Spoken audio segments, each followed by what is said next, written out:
Sammy was just 14 when the bombs started falling on his city. The bustling marketplace became a ghost town. His school was reduced to rubble. The war had arrived at his doorstep. My family, huddled in the basement, decided to flee. We joined a sea of refugees. I clung to my father's hand. I saw the terror in my mother's eyes. After weeks of perilous travel, they reached the border. His parents embraced him tightly. "You must go, Sammy. Find safety, find peace." And with that, Sammy was ushered onto a crowded truck, leaving behind everything he knew and loved. The journey to the refugee camp was a blur of exhaustion and fear. Sammy, surrounded by strangers, clung to the memory of his parents' embrace. The camp, a sprawling tent city, offered little solace. It was a stark reminder of the life he left behind, filled with the stories of loss and displacement.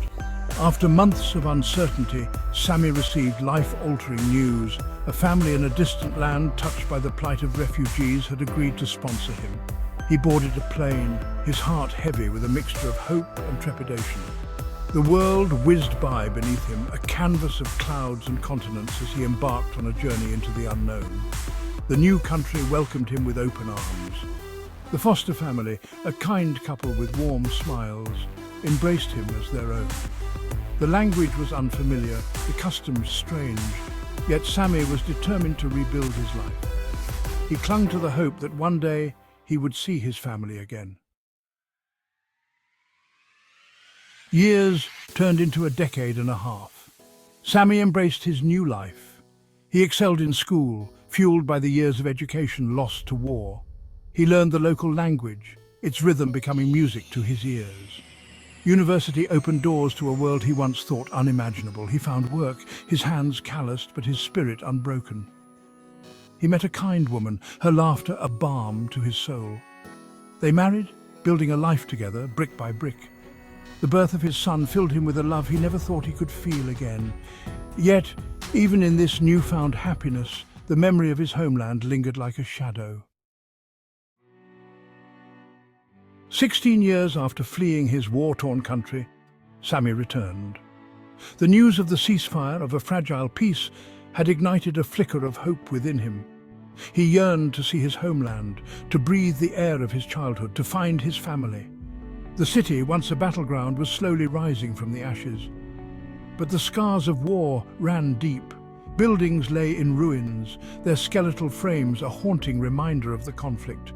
The streets were filled with strangers, their faces etched with a weariness that mirrored his own.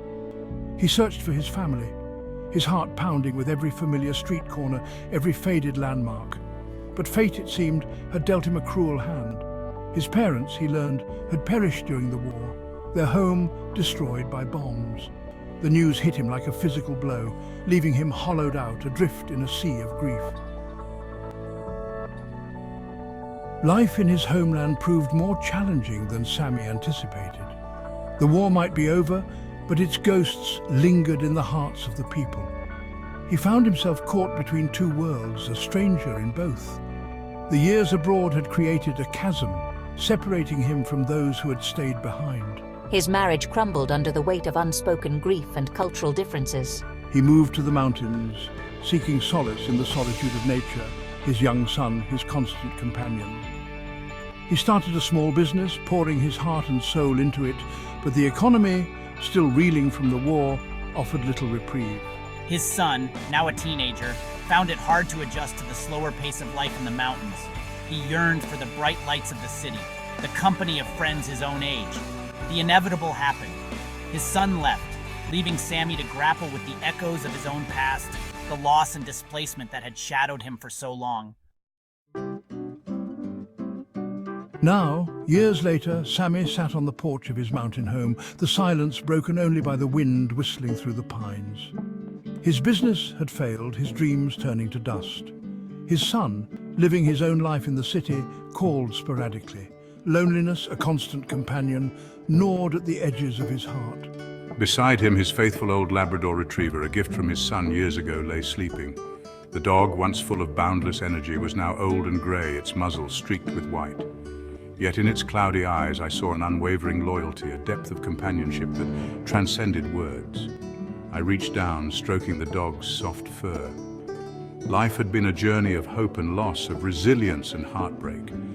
I had known both the depths of despair and the soaring heights of love. And through it all, the ghosts of war, the pain of displacement had never truly left me. But here, in the stillness of the mountains, with the warmth of the old dog beside me, I found a measure of peace. It was a hard-won peace, forged in the fires of loss and tempered by the passage of time.